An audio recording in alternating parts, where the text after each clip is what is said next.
Hello and welcome to a new video idea I'm trying out called Table Fables.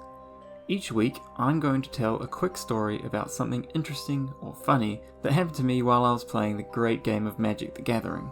For the first episode, I'm going to tell you all about the time I lost to a Mulligan to 1. Yes, you heard right, this one time my opponent Mulligan to 1 and defeated me. To make things even better, I kept a 7 card hand. Okay, have I got your interest? I'm going to go into the details of how this ridiculous circumstance occurred, but first, we have a YouTube channel, obviously. Oh look, there's a subscribe button. Don't you just want to touch it? We also have a Twitter. It gets posted on sometimes. Anyway, here we go. So, I'm sitting down for round 2 of the Legacy side event of New Zealand Nationals. So that'll tell you how far back this happened. I had won game 1 pretty easily against my opponent's Eldrazi Stompy deck. This deck is pretty similar to the deck that got banned out of Modern. It aims to play turn 1 Chalice of the Void and turn 2 Thought-Knot Seer, and lock their opponent out of the game. I've already kept my 7 with pretty close to the nut draw, but my opponent decided to put his 7 back. Now this is the day before the London Mulligan. The Scry rule is still in place, so he picks up 6 cards. And almost immediately puts them back. We've all had that feeling, oh man, that sucks for them, but at least I get a quick game. It's like a tension gets relieved when your opponent mulls to 5. They pick up their 5 cards, after a few seconds they go, I don't think this hand can win, I'm just gonna go for it. He just decided to mulligan to 4. At this point I should mention what deck I'm piloting. Some may have guessed already from the subject, but I'm on Manaless Dredge. One of the most degenerate decks in Magic. It plays no lands and never casts spells from its hand. The aim is to dredge your entire deck and in one turn kill your opponent with dozens of hasty zombies made from Bridge from Below and a dread returned Flamekin Zealot.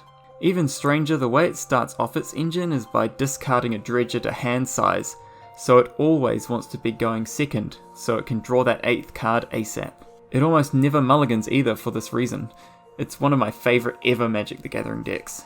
Anyway, as my opponent shuffles up for the 3rd time, I come to the realisation there's a certain card he's searching for, Leyline of the Void. This is bad news. This is back before Force of Vigour was printed, so there was no free way to remove enchantments in the game. And yes, you in the back, abolish doesn't count, you still need lands to cast that. Suddenly, every shuffle becomes life and death. I have no outs to the Leyline, and if he doesn't find it, there's no way he's going to beat my nut draw. I'm sure to give his deck a good shuffle before he draws. Again, he finds no Leyline and goes down to 3 cards. We've both realised the situation we're in, and we're just going along for the ride. I'm lightheartedly egging him on. Go on, draw Leyline, I dare you. He's crossing his fingers as I shuffle. He looks at his 3 cards. It's no good. Down to 2 he goes. The odds are so far in my favour now, it's crazy. With just 2 more hands to go, I'll win this match. He draws 2 cards. I clinch. No Leyline. Oof. My opponent's last hope is riding on this next mulligan. With just the top card of his library as his only resource, there's slim hopes. In fact, let's do the math. With 4 Leylines in his deck, in 60 cards, the odds that it's the top card is 6.66% recurring. This is the closest I've felt like I'm actually gambling while playing Magic. It's like I've put all on black, and the roulette wheel's spinning hard. I hand my opponent his deck, and he slow rolls the draw, then flips it over. We are both shocked. It was the Leyline that I've been dodging for the last 6 mulligans. It had finally shown its face. I concede before the first turn of the game even begins. To be fair to my opponent, he was very unlucky there. The odds of finding a Leyline in your opening hand with 7 opening hands is something like 87%, and it turns out they found it pretty easily for game 3. So what's the moral of this story? I guess don't play such glass cannon decks that die to single cards, but I like to think that you can have fun with even the most stupid situations in Magic.